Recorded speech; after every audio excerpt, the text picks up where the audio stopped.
السلام عليكم ورحمة الله وبركاته. اللهم صل وسلم وبارك على سيدنا محمد وعلى آله وصحبه أجمعين. تعالوا نعمل سندوتشات البطاطس السوري تحفة. كل الولاد بيحبوها. عايزة اقول لكم طعمها بجد جميل جدا. السندوتش ده بيتباع ب30 جنيه عندنا. عايزة اقول لكم وفرنا، يعني بجد الكمية دي كلها كلفتني 70 جنيه مش اكتر من كده. عملت 9 سندوتشات.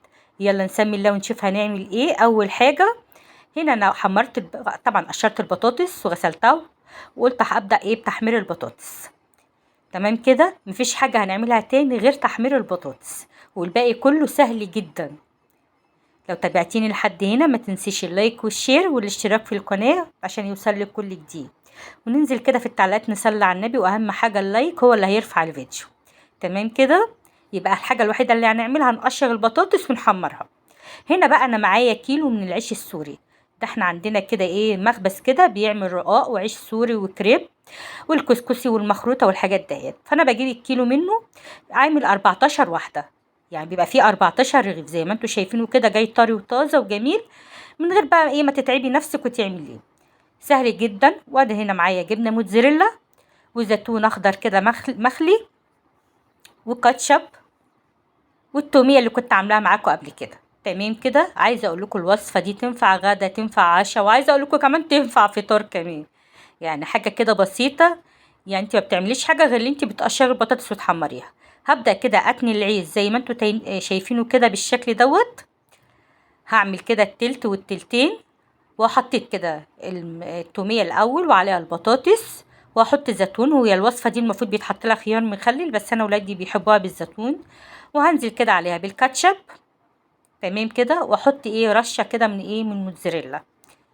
هحسب لكم كل حاجه دلوقتي كلفتني كام. ادي العيش كلفني، واعملها كده نظام قرطاس زي ما انتوا شايفين بالمنظر ده كده. العيش كلفني 30 جنيه الكيلو، وطبعا كيلو ونص بطاطس ب10 جنيه، والموتزاريلا استعملت ربع كيلو من الموتزاريلا، والزيتون دوت عايزه اقول لكم ب5 جنيه اللي هو الزيتون المخلي. الكميه اللي انتوا شايفينها ديت يعني مفيش اي تكلفه خالص.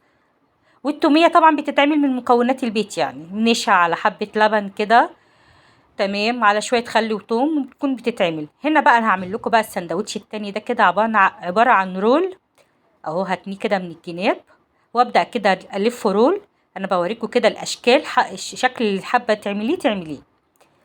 والله السندوتش عندنا بيتباع ب30 جنيه بطاطس بس، يعني مش هقولك بقى بتبقى سندوتشات بقى فراخ ولا لحمه ولا الكلام ده كله، هي بتبقى بطاطس.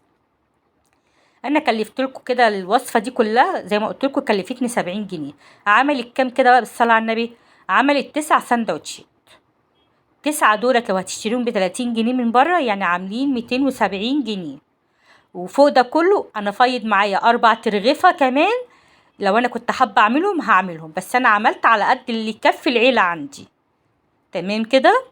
زي ما انتوا شايفين، حابه تعمليها نظام القرطاس ده كده زي ما بيتباع بره، تمام. عايزه تعمليها رول مفيش اي مشكله. هتجيبي بقى طاسه او جريلا وتحطي فيها شويه زيت.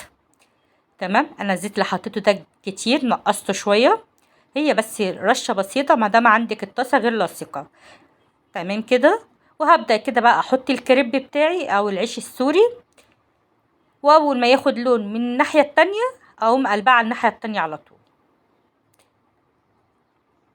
عايزه اقول لكم مفيش اسهل من كده، وكل الولاد بيموتوا فيها، والصراحه والكبار كمان. يعني حاجه خفيفه بالنسبه لحر الصيف دي اكلات الصيف. شايفين؟ هو ده اللون المطلوب بتاعها. وكل مره كده نقوم حاطين رشه زيت صغيره كده ونقوم حاطين. بصوا الكميه، عملت 3 من اللي هم القراطيس ديت، وكم 6 اهم من الرول. بجد تحفه. شايفين بقى الجمال؟ تقدري تحشيها الحشوه اللي تعجبك، لحمه مفرومه، سندوتشات، شاورمة فراخ، مفيش اي مشكله خالص. الحشوه اللي عندك وحابه تحطيها. يلا اتمنى تكون الوصفه عجبتكم، واستنوني في وصفه جديده من وصفات لومي، واشوف وشكم على الف خير.